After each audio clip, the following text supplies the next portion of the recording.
আপনারা জানেন পবিত্র হাইকোর্ট চত্বরে আজকে মূর্তি নির্মাণ করা হচ্ছে। আমরা তা নিন্দা করছি। হাইকোর্ট প্রতিষ্ঠা হওয়ার পর থেকে প্রায় 70 বছর পার হয়ে গেছে।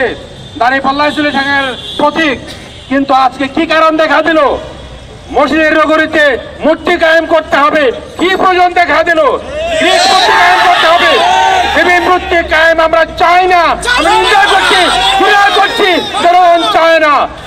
মসজিদের নগরীকে মূর্তি নগরী বানানো যাবে না, প্রতিরোধ করবে।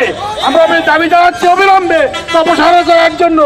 কর্তৃপক্ষের দাবি জানাচ্ছি আপনারা জনগণের সেন্টিমেন্টকে লক্ষ্য রেখে মুসলমানদের এই দেশে মূর্তি কায়েম করা যাবে না,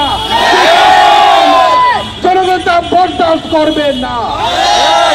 আপনাদের এই বিক্ষোভের জন্য ধন্যবাদ জানাচ্ছি এবং জাতিকে হুঁশিয়ার করে দিচ্ছি তৈরি থাকতে হবে। এই মূর্তির বিরুদ্ধে আরো আন্দোলন চলবে ইনশাআল্লাহ। আপনাদের ধন্যবাদ। আসসালাম।